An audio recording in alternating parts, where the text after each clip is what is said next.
மாலையும் சூட்டும் மானுட தத்துவம் நாம் யார் தசப்பிராணன். இது டைட்டில் ஒரு அரை மணி நேரம் வாசிக்க வேண்டியதாக இருக்குது. ஒரு விஷயத்தை புரிய வைக்கிறதுல அவ்வளோ சிரமமாக இருக்குது, புரிஞ்சுக்கிறது அதை விட சிரமமாக இருக்குது. அதனால் இப்போது தசப்பிராணன் அப்படிங்கிறத பற்றி மாத்திரம் நம்ம பேசுவோம். தசை அப்படின்ன உடனேயே எல்லாருக்கும் என்ன ஞாபகம் வரும்? பொதுவானா தசாவதாரம் அப்படின்னு மகாவிஷ்ணு தான் ஞாபகத்துக்கு. 10ங்கிற ஒரு எண், தசை 10, அது எல்லாருக்கும் தெரியும். பிராணன் அப்படின்னு சொன்னோடனே எனக்கு என்னுடைய பெரிய தாயாருடைய ஞாபகம் வருகிறது. அவங்களுக்கு கோவம் வந்தால் இப்படி தலையில் அடிச்சுப்பேன், ஏன் பிராணனை ஏண்டா வாங்குறேன், அது முடியும் ஞாபகம் இருக்கும். நான் சின்ன வயசில் அது மாதிரி எல்லாரையும் தொந்தரவு பண்ணி தான் வளர்ந்துருக்கேன். ஒரு ஒத்தாசையெல்லாம் பண்ணி வளரலைன்னு வச்சுங்க. அது மாதிரி என் பிராணனை ஏன் வாங்குறேன் அடிக்கடி எனக்கு சொல்லிக் கொடுத்த வாத்தியார் அந்த மாதிரி சில நேரங்களில் ஏண்டா என் பிராணம் எனக்குன்னு வந்து வாட்சிங்க அந்த மாதிரி. அப்போ அது உண்டி பிராணன்னு ஞாபகம். அதுக்கப்புறம் பார்த்தீங்கன்னா நான் சின்ன வயசில் ஒரு 7-8 வயசு யாராவது கொஞ்சம் வயசானவ இறந்து போயிட்டா என்ன சொன்னா, அப்படியே பேசிகிட்டே இருந்தால் அப்படியே பிராணம் போயிடுது, அப்புறம் ஒன்றும் சொல்லலை அப்படிங்கிற வார்த்தையே நம்ம கேள்விப்படும். அப்போ ஏதோ ஒரு பிராணங்கிற ஒரு வார்த்தை நமக்கு தெரியாது. இதில் தசப்பிராணன்னு சொல்கிறோம். ஒரு மனுஷனுக்கு ஒரு பிராணன் இருக்குது அப்படிங்கிறது தான் நம்ம கேள்விப்போக்கிறோம், அப்படி தானே? இது தசப்பிராணன் 10 பிராணன் இருக்கே அப்படின்னா என்ன? முதல்ல ஒரே குழப்பமாக தான் இருக்குல்ல. அதனால் தசப்பிராணன், பிராணன் என்பது ஏதோ ஒரு வாயுவினுடைய பெயர் அப்படிங்கிறது மாத்திரம் தெரிகிறது. அதுவும் விஞ்ஞானம் படித்தவாளுக்கு இன்னும் குழப்பம். ஹைட்ரஜன், ஆக்சிஜன், நைட்ரஜன் என்னென்னலாம் இருக்குது, வாயுலாம் இருக்குங்கிறா, நிறம் இருக்குங்கிறா, ஆகாசத்தில் வெயிட்டு குறைச்சலாக இருக்கிற வாயு இருக்குங்கிறா, ஒன்றுத்துக்கும் ஒரு பிரயோஜனம் இருக்குங்கிறா.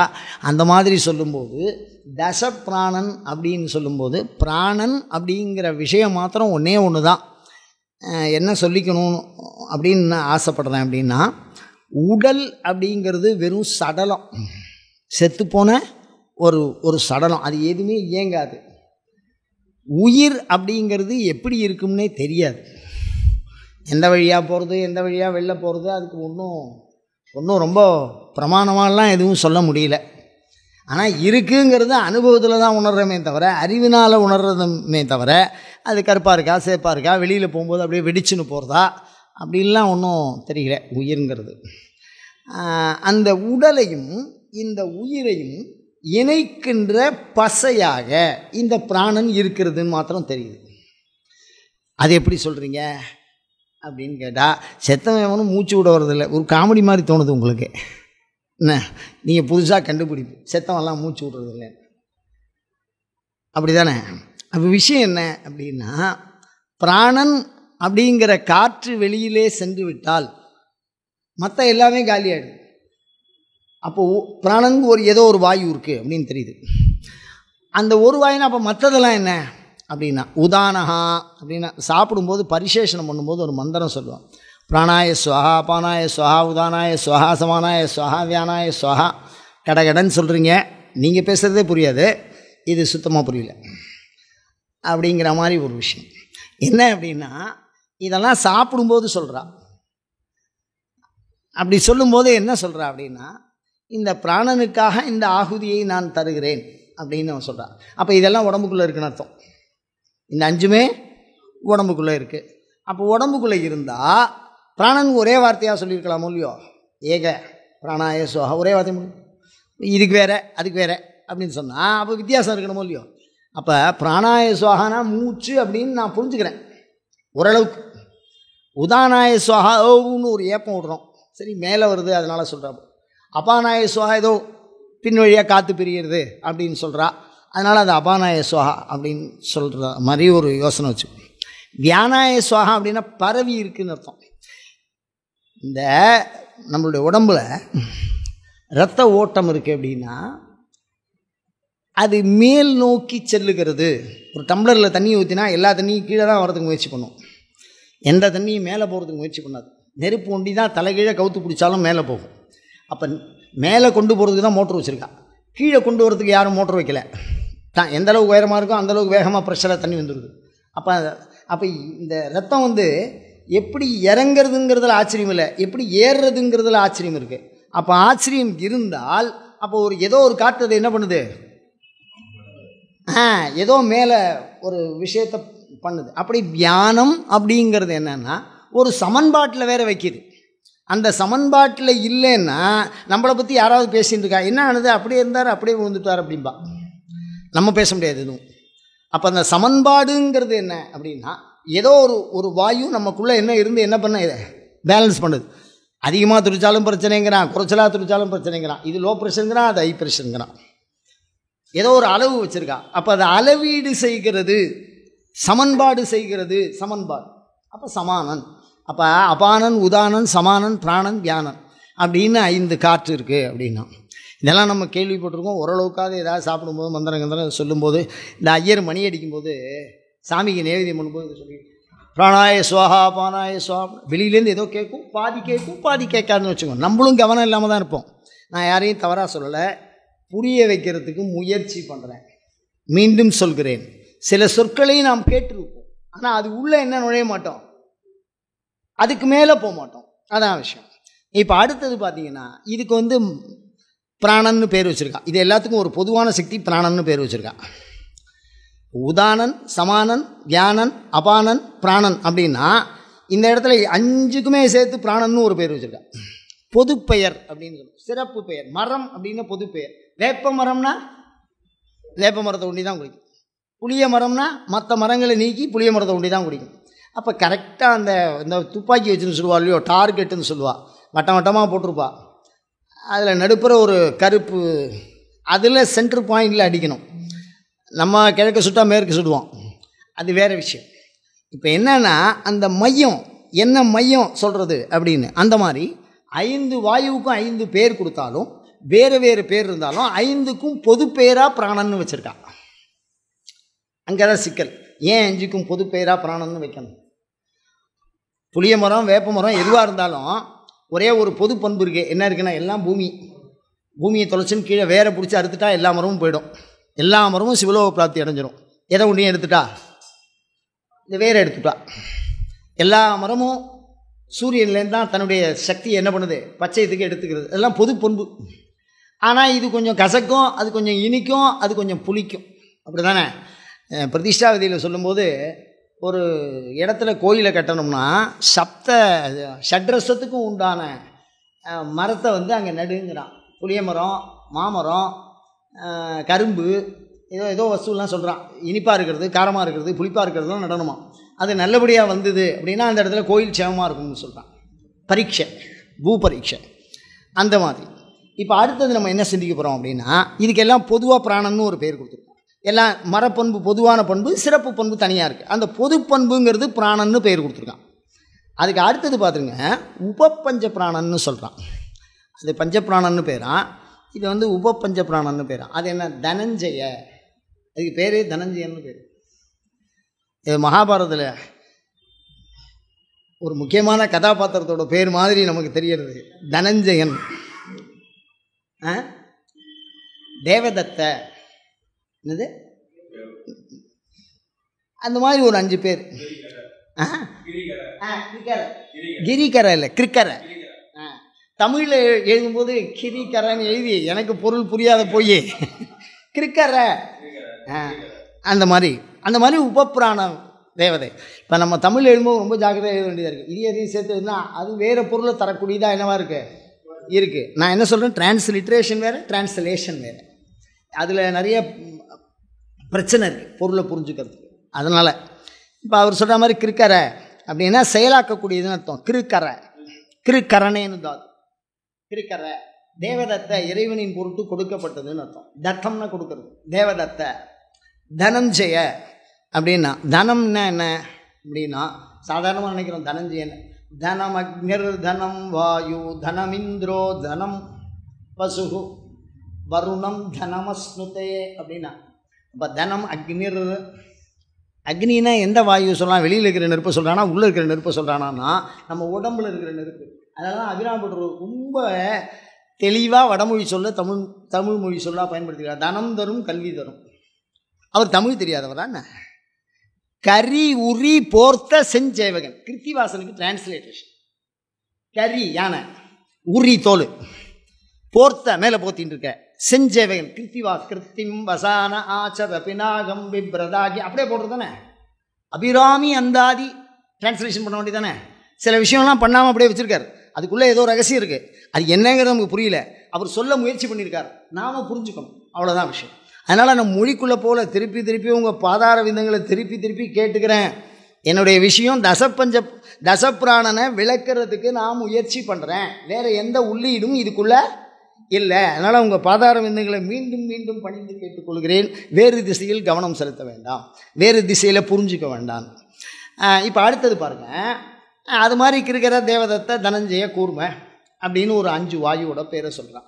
இந்த 5 + 5 இந்த 5த்துக்கும் சேர்த்து தசப்பிராணன்னு பேர்.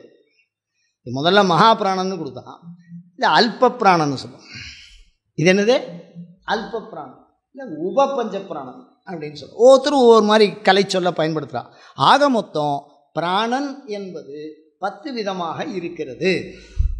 அப்போ 10 விதமான காற்று இந்த உடலை இயக்குகிறது. அதில் இதை 5 தனியாக பிரித்து அதை 5 தனியாக பிரிச்சிருக்கான். என்ன விஷயம் அப்படின்னு பார்த்தா, இந்த கோயில்களில் கும்பாபிஷேகம் பண்ணும்போது கலசத்தை வச்சுட்டு பெருசாக மந்திரம்லாம் சொல்லிகிட்டு இருப்பாள், கடகடன்னு சொல்லுவாள், எல்லாம் வடமொழியிலே இருக்கும். அதில் பூத சுத்தின்னு பேர். அந்த பூத சுத்தியில் ஒரு வார்த்தை சொல்லுவாள், வன்னின் ஸ்வவிருத்த ஜலேனா விபூதம் ததாகாரம் பாவையே. நெருப்பு தண்ணியிலேருந்து உருவானதுங்கிறான். பிருத்திவி ஸ்வவிருத்த வாயுனா விபூதம் ததாகாரம் பாவையே. இந்த பூமி காற்றினாலே உருவானதுங்கிறான். இந்த பூமி இருக்கோ இல்லையோ, இதுக்கு பேஸ் என்ன? காற்று.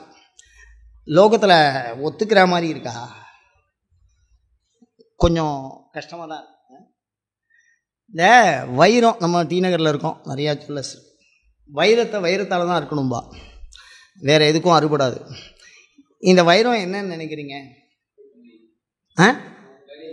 இல்லை, ஒரு கல், அறுக்க முடியாத அடர்த்தியான செறிவான ஒரு கல், ஒளியை கக்கக்கூடியது. அவ்வளோது வல்லமை இருக்கக்கூடிய அந்த ஒளியை கக்கக்கூடிய பண்பும் அதுக்கிட்ட இருக்குது. என்னது? அடர்த்தியாக இருக்குது, செறிவாக இருக்குது. வேறு எந்த வாள் கொண்டும் அறுக்க முடியாது. வைரத்தால் அறுக்கணுங்கிறான். அதெல்லாம் காழின்னு பேர். காழி அப்படின்னு சொல்கிற போது சீர்காழி கேள்விப்பட்டிருக்கோமா? ஞானசம்பந்தர் உருவான இடம், மறந்துடக்கூடாது. அதனால் காழுதல் அப்படின்னா அந்த வைரத்தை அறுக்கக்கூடிய செயலுக்கு பேர்.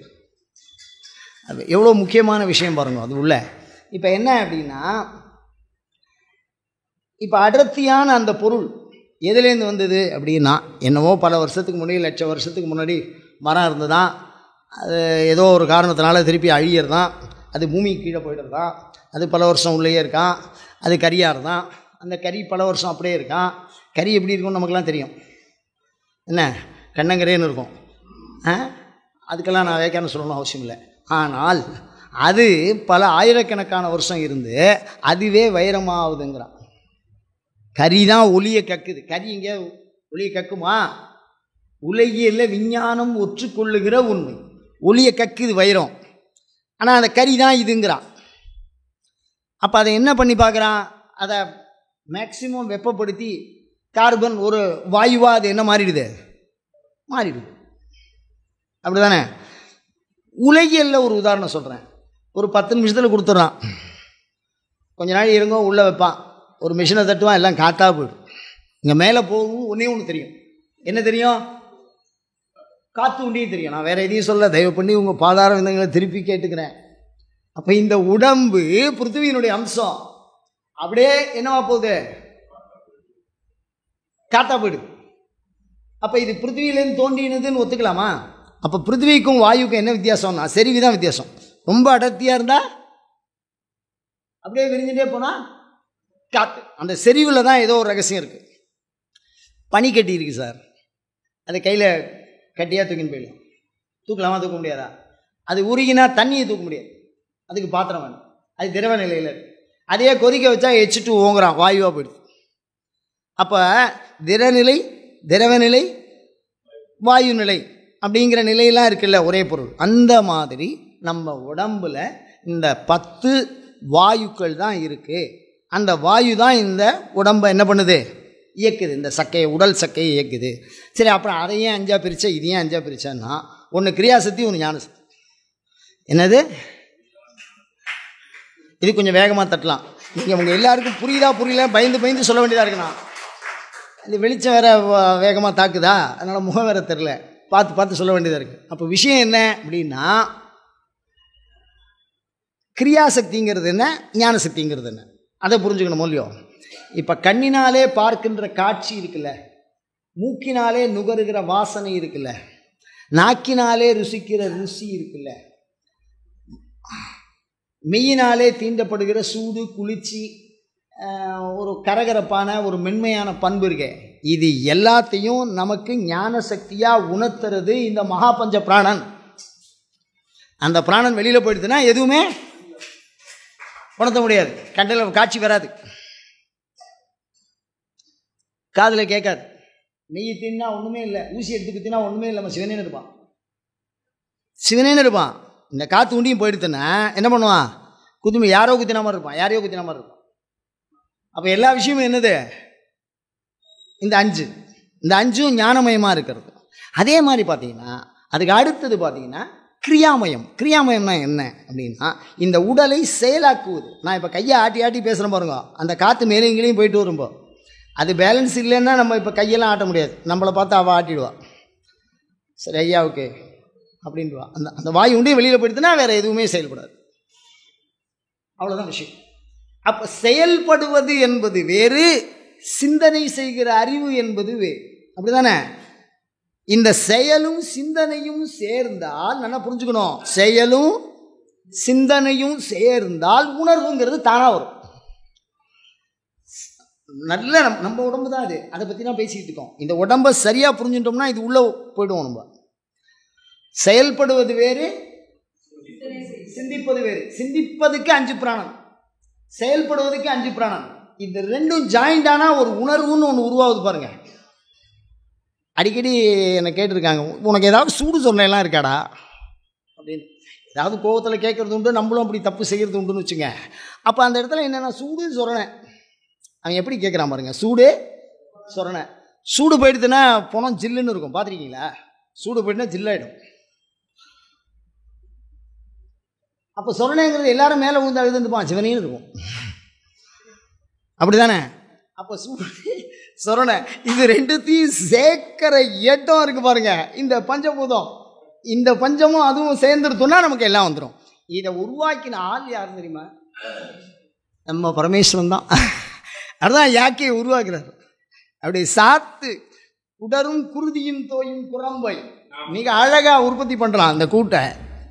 அதை இதில் திருமுறையில் ரொம்ப பெருசாக சாத்து இட்டுன்னே சொல்லுவார், சாத்துன்னு சொல்லுவார். இந்த பக்கம் சாத்து வெய்து ரொம்ப அழகாக அது எப்படி கட்டியிருக்காங்க அப்படிங்கிறதெல்லாம் சொல்லுவார். அந்த மாதிரி சிவபெருமான் இதை உருவாக்கி தந்திருக்கிறான், இதை இணைத்திருக்கிறான். இதை இணைக்கின்ற பொழுது உணர்வு உருவாகிறது, பிரிக்கின்ற பொழுது உணர்வு அடங்கி போய்விடுகிறது. உணர்வு அடங்குகிற பொழுது நாம் இறந்து விட்டோம் என்று பிறர் முடிவு செய்கிறார்கள். உணர்வு உள்ள போது நாம் முடிவு செய்கிறோம், பிறர் இருந்ததே நாம் முடிவு செய்கிறோம். அவ்வளோதானே? அப்போது அந்த உணர்வு, அப்போ இந்த 3க்கும் காரணமாக இருப்பது இந்த தசப்பிராணம்னு சொல்கிறோம். இதை அழகாக ஞானசம்பந்தர் அப்பர் பெருமான் 10 பாட்டுக்கு ஒரு தடவை இந்த ராவணன் அப்படின்னு ஒரு அசுரனை சொல்கிறான். 10 பாட்டுக்கு ஒரு தடவை. என்ன பெரிய கஷ்டமாக இருக்குன்னா, பார்வதி கிட்ட ஞானப்பால் குடித்தவர் அவரு பாவம். அவர் சுண்ணாம்பு காலவில் வைப்பார், அவர் மாட்டுக்கு மாசில் வீணையும் மாலை மதியமும். நம்மலாம் போயிருந்தால் காற்று கூட இருக்காது, உள்ள எலும்பு கூட இருக்காது. வெளில வரும்போது அப்படியே தூசி தட்டிக்கிட்டே வந்துடுவார். மாசில் வீணையும் மாலை மதியமுமா, அது ஒத்துக்க முடியாங்க. அது எவ்வளோ கஷ்டம். எதுக்கு இதை சொல்கிறேன் அப்படின்னு சொன்னால், அந்த ஞானவான்கள் இந்த பாட்டை இந்த ராவணனை கூப்பிட்டுட்டே வந்திருக்காங்க. இதை நான் ஆகம நோக்கில் பார்க்குறேன். ஆகமம் என்ன சொல்லுது? தசரதனை அடிக்கடி எதுக்கு கூப்பிட்றோம், ராவணனை எதுக்கு கூப்பிட்றோம் அப்படின்னு சொன்னால், பெரிய சிவபக்தன்னு நம்ம கேள்விப்படும்.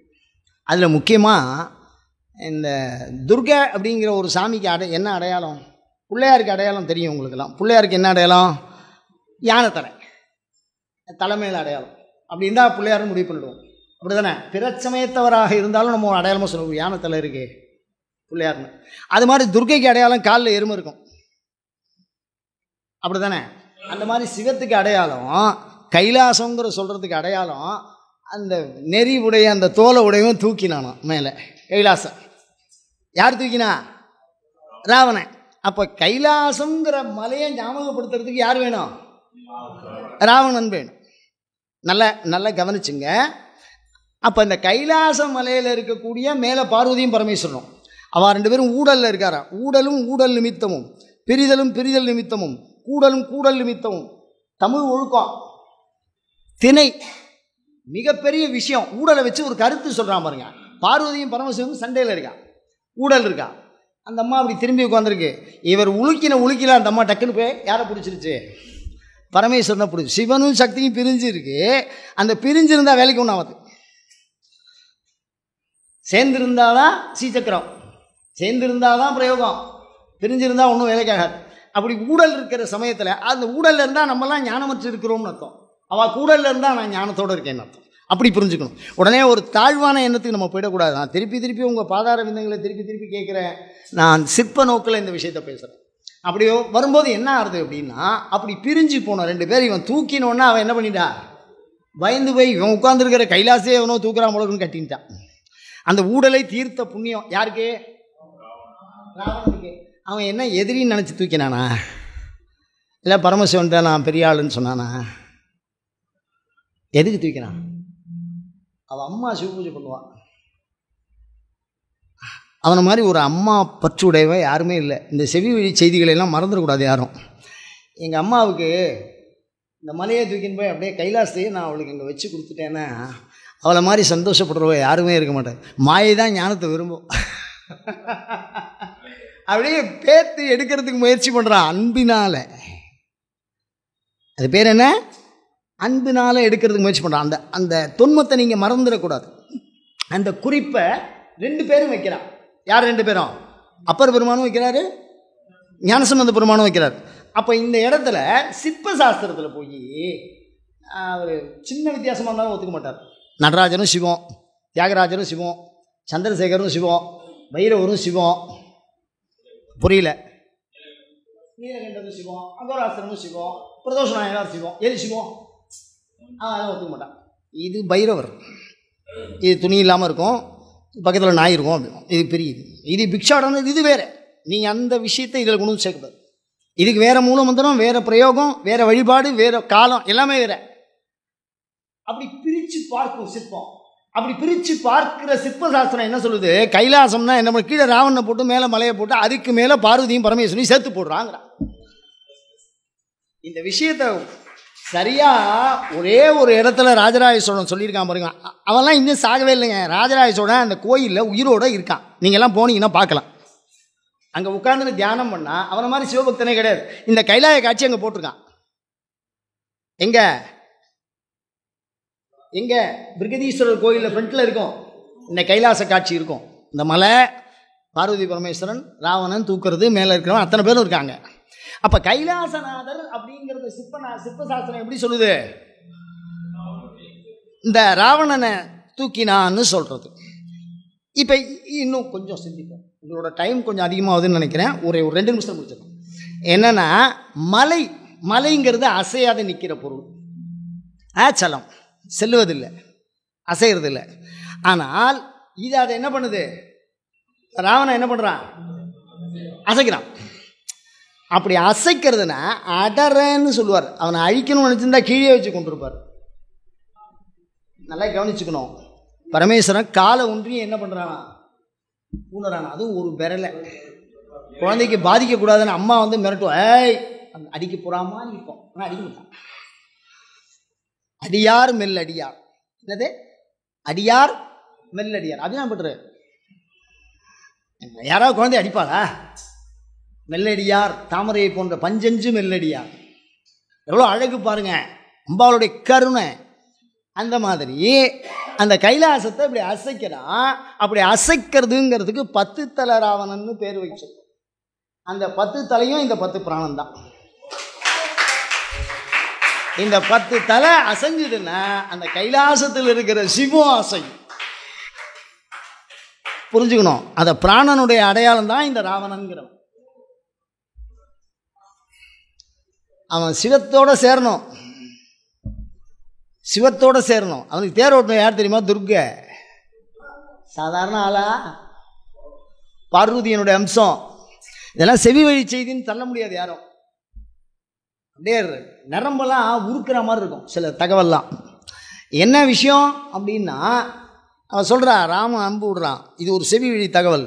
நான் வேறு எந்த நோக்கத்தினையும் சொல்ல, உங்கள் திருப்பாளர் கமலங்களை மீண்டும் மீண்டும் தொட்டு கேட்டுக்கொள்கிறேன். ராமன் அம்பு விடுறான், ராவணன் தனியாக நிற்கிறான். அப்போ எப்படி பகவான் கீதை அர்ஜுனனுக்கு சொன்னாலோ அந்த மாதிரி துர்கா சொல்கிறாளாம், அவன் உன்னை மேலான மோட்ச நிலைக்கு அனுப்ப வந்திருக்கிற மகாவிஷ்ணுடா, நீ அவனுடைய அம்பை நெஞ்சில் வாங்கு. இது மாதிரி ஒரு செவி வழி செய்தி பெற்றுவோமா நம்ம? அதுக்கு இருக்குது. இதெல்லாம் கிராமப்புற கடைகளில் இதெல்லாம் இருக்குது. அந்த அம்பை நெஞ்சில் வாங்கடா, நீ மோட்சத்துக்கு போயிடுவ. நீ யாரை பார்க்கணும்னு நம்புறியோ அந்த சிவத்துக்கிட்ட உன்னை அனுப்ப வந்தவன்டாவன், உன்னை கொல்ல வந்தவன் இல்லை. சிவபூஜை பண்ணி யாரும் சிவத்தை விட்டு பிரிக்க முடியாது. மகாவிஷ்ணு குரு, சாட்சாத் குரு. அவர் சேர்க்க வந்திருக்கார். அவனுக்கு இந்த சரீர பாவம் என்ன பண்ணல, விடலை. என்னுடைய மனைவி, என்னுடைய மக்கள், இந்த அது போனாலும் இந்த உடம்பு விட மாட்டேங்குது. இந்த தசப்பிராணனும் சேர்ந்து பிராணனை எடுக்கிறது. அந்த தசப்பிராணன் அடறன்னு சொன்னார். அப்படி அழுத்தி அந்த விஷயத்தை சரி பண்றார். யார் சரி பண்றா? பரமேஸ்வரன். அப்படி சரி பண்ணா மேலே விட்டா நேராக அந்த பிராணன் எங்கே போவோம்? ரூட்டு டிராஃபிக் கிளியர் பண்ணுறார் ஒழியோ. அந்த மாதிரி இந்த தசப்பிராணனை சரி பண்ணினா நேரடியாக கைலாசம். சரி பண்ணுறது யாரு? சிவபெருமான். பண்ண வைக்கிறது யாரு? பார்வதி. அசைக்கிறது யாரு? தசப்பிராணன். எவ்வளோ முக்கியம் பாருங்கள். இந்த மாதிரி ஒரு தத்துவத்தோடு நம்ம அந்த விஷயத்தை பார்த்தோம். அதனால தான் 10 நாள் வாகனங்களில் கைலாச வாகனமும் தனியாக வச்சுருப்பான். இந்த ராவண வாகனம் எல்லா இடத்துலையும் இருக்கும். நம்ம பார்த்து ரசிக்கணும். அது உள்ள பெரிய தத்துவங்கள்லாம் மறைஞ்சிருக்கு. அதனால் பிராணனின் வடிவாக நம்ம யாரை பார்க்கணும்? இந்த அது பேர் என்ன, ராவணனை பார்க்கணும். அவன் நரம்ப அறுத்து பாடினாங்கிறான். அந்த நரம்பு வழியாக தான் உணர்வு வருது. அவன் வீணை வாசிக்கிறதுனா அதுக்கு ஒரு தந்தி வாத்தியம்னு சொல்லுவா. ஒரு தந்தி வேணுமோ இல்லையா? நரம்பெல்லாம் தந்தியாக வாய்க்கினான், தலையாக்கினான், கையை வச்சு வாசி. அதை நம்ம யோசிக்க முடியல இல்லை. அப்போ ஏதோ ஒரு கருத்தை நமக்கு என்ன சொல்ல வருது அந்த விக்கிரகம் உணர்த்துது. அப்போ சிவ உணர்வை பெற வைக்கின்ற தசப்பிராணன். கொஞ்சம் வேகமாக தட்டலாம். சிவ உணர்வு, உடல் உணர்வு எல்லாருக்கும் இருக்கும், உயிர் உணர்வு கூட வரும். ஆனால் சிவ உணர்வு வராது. இந்த சிவ உணர்வோடு தொடர்புடையது எது? தசப்பிராணன். அதை முறையாக செலுத்தினால் எங்கே போய் கொண்டு விடும்? சிவன் இருக்கின்ற உணர்வை அனுபவத்தில் அப்பர் பெருமான் மாசில் வீணையும்னு சொன்னார் பாரு. அந்த காற்று அவன் பேசுகிற ஒலி நமக்கு கேட்கும். மாலை மதியமும் அந்த சில்லுன்னு நம்ம உடம்புல அந்த உணரலாம். வீசு தென்றலும் வீங்கு இளவேணிலும்னு சொல்லுவார். அந்த எல்லா பண்பும் சிவனோடு நமக்கு உணர முடியும். சிவனோடு நான் உங்களை உணர்கிறேன், உங்களை காண்கிறேன், உங்களை தீண்டுகிறேன், உங்களிடம் பேசுகிறேன். இது எல்லா உணர்வையும் இந்த தசப்பிராணன் முறையாக இருந்தால் சிவனோடு நாம் தொடர்பு கொள்ளலாம் என்பதே இந்த தசப்பிராணன். அதனால தான் இதை கும்பிட்டுருக்கா. அதை நாம் கும்பிட்டு அந்த மேலான நிலைகளை உணர்ந்து தரிசனம் செய்ய பிரார்த்திப்போமாக. அயம் தர்மஹா உத்தரோத்தரா அபிவிருத்தி ரஸ்து. அடுத்த வாரம் ஷட் சக்கரம், இந்த மூலாதாரம் சுவாதிஷ்டானம்லாம் என்னமோ சொல்கிறா, அது பேசுவோம். அயம் தர்மஹா உத்தரோத்தரா அபிவிருத்தி ரஸ்து.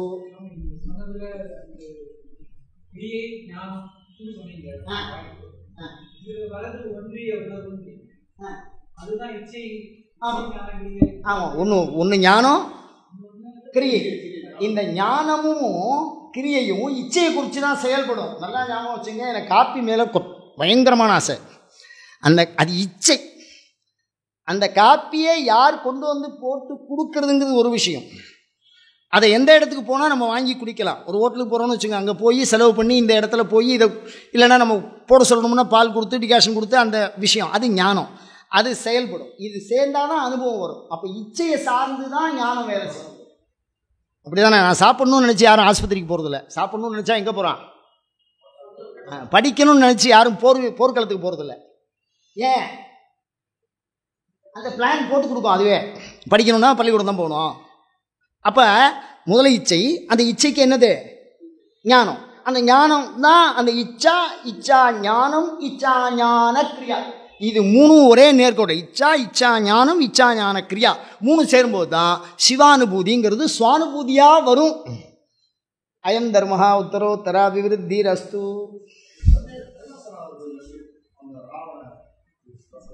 எந்த கோயிலில் இருக்கு? பாரிஸில் கைலாசநாதர் கோயிலில் இருக்கான். ஒரு தகவல் எல்லாரும் பார்த்து தரிசனம் பண்ணுங்க. அந்த விஷயம் அது பார்த்தா நம்மளுடைய மனம் சிவனோடு ஒடுங்கும். அந்த தேவதா தரிசனம், தேவர்களை குறித்த அனுபவம் நமக்கு வரும். அதனால் அந்த தரிசனம் செய்ய பிரார்த்திக்கிறேன். அயம் தர்மஹா உத்தரோத்தராபிவிருத்திரஸ்து.